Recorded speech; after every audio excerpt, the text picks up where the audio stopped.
できないんですよ。だから地球を守ってるんですよ。In the episode 10 of Dandadan, have you ever seen a cattle mutilation? Momo, Ayra and Okarun not only learn about an alien, Chiquitita, but they also end up helping him, thus gathering another super ally. In this video, I'm going to discuss how they might face a huge threat and how this event might play a huge role in the future, along with everything else that has happened in this episode. So stay tuned for that.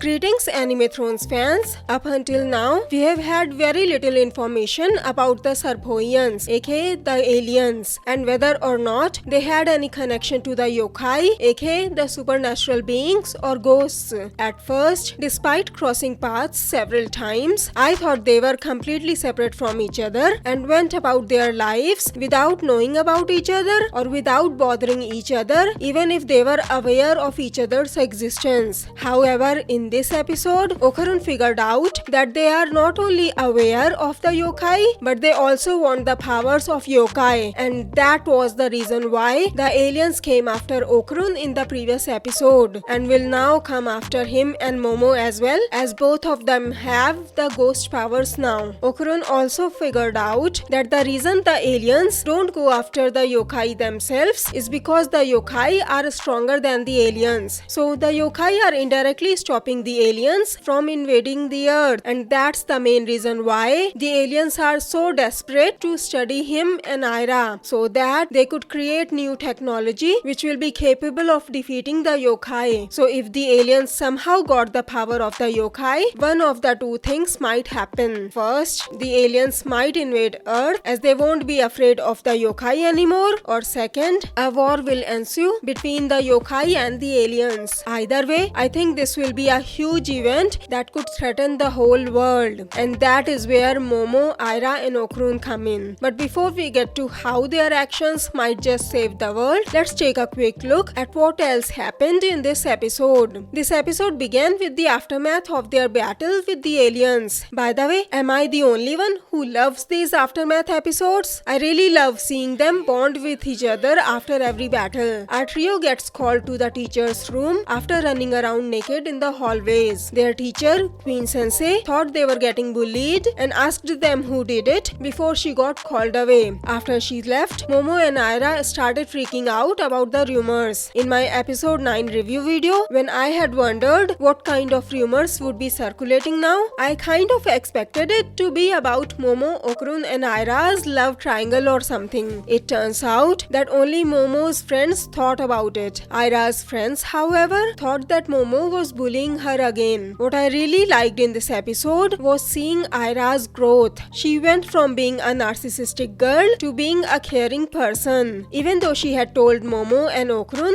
that she will blame everything on Momo to protect her reputation, when she actually sees people bashing Momo because of the rumor she had started, she can't bear it. She tells everyone the truth that she was the one who had started these rumors. Have I mentioned how much I love enemies to lovers or enemies to friends trope? I really loved seeing Momo and Aira finally form a bond, or at the very least cease fire in this episode. But this heartwarming moment was interrupted when the gig worker alien Chiquitita appeared in front of them, but he fainted because he was still too weak and hadn't recovered from their previous battle. So they take him to Momo's home, patch him up and serve him food, which makes him regret attacking them, and he promises never to harm them again. He also told them he needed money to save his son's life and had no choice but to take on this dangerous job. Ken wants to help him after hearing his sad story. His son needed daily blood transfusions. Psycho, aka Granny, that their blood is the same as cow's milk, and they send a cow with him back to his ship. He asks them to give him a shout if they are ever in trouble and promises that he will come running to help them. So first Turbo Granny, then the acrobatic Silky, and now Chiquitita Chikijita. Why does it feel like Okarun and company are collecting super allies for something big? They've already gathered these 3 super allies: Turbo Granny, who had already helped out Momo and Ayase with the acrobatic Silky. Second, the acrobatic Silky, who had not only saved Aira's life but had also sacrificed her own to do it, and her powers had already helped Aira fight back the aliens. And now Chikijita, their first alien ally, has also promised to help them. I think this implies that everything that has been happening so far and every ally that they have and will gather will impact their lives in the future and will help them save the world from some apocalyptic event, which, as I had mentioned earlier, could either be the alien invasion or the alien versus yokai war.